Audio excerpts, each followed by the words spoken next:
សួស្តីពុកម៉ែបងប្អូនទាំងអស់គ្នាបងថ្ងៃនេះមកជួបនឹងខ្ញុំទៀតហើយបង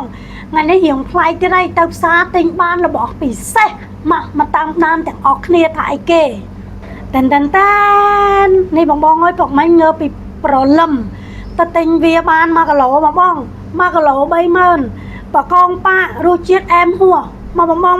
មកមើលទាំងអស់គ្នាថ្ងៃហ្នឹងថាបានអីគេបងមុខម្ហូបខ្ញុំណា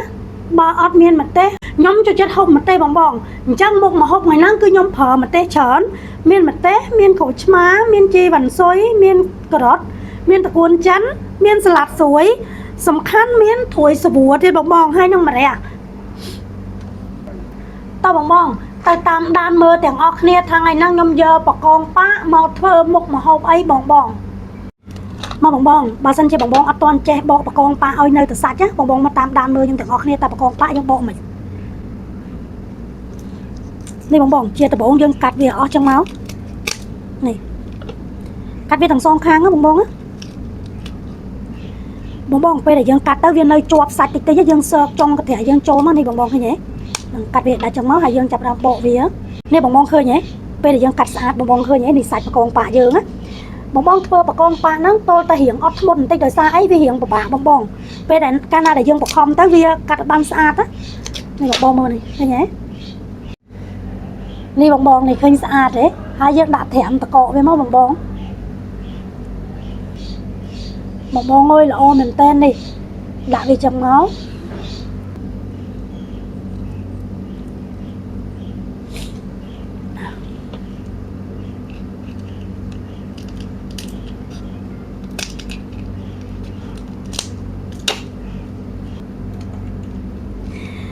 បងអើយទំនងណាស់នេះកាត់តែមួយផ្លែតហើយអូយបងគាត់សូដាចាក់ត្រាំវាពីលើតកកខ្ញុំក្រាលពីក្រោមឥឡូវចាប់ដើមចាក់សូដាបងត្រាំវា5-10នាទីដូចខ្ញុំប្រាប់បងអញ្ចឹងណាបានឲ្យវារៀងឆ្អិនសាច់យើងហូបទៅវាអត់ឆ្អាបបងមកបកងប៉ាខ្ញុំបានបកហើយលាងសម្អាតដាក់ត្រាំសូដាទុកម្ដុំបន្លែក៏ខ្ញុំលាងហើយឥឡូវយើងមកចាប់ផ្ដើមធ្វើទឹកជ្រលក់ទាំងអស់គ្នាបងនេះបងទឹកជ្រលក់ខ្ញុំថ្ងៃហ្នឹងខ្ញុំធ្វើទឹកត្រីកោះកុងខ្ញុំមិនចូលគ្នាហ្មងបងមានម្ទេសមានខ្ទឹមមានស្ករមានប៊ីចេងមានជីវ៉ាន់ស៊ុយបងយើងមិនចូលគ្នាចឹងទៅពេលដែលយើងបុកទៅឲ្យវាម៉ត់ល្អ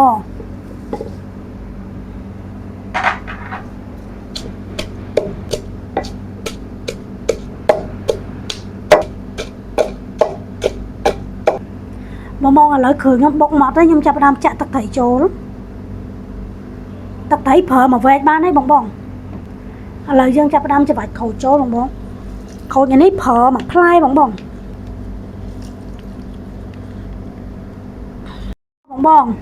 កងប៉ាទឹកត្រីកោះកុងខ្ញុំហើយឯងបងនេះអាចមើលបានពណ៌ស្វល់បង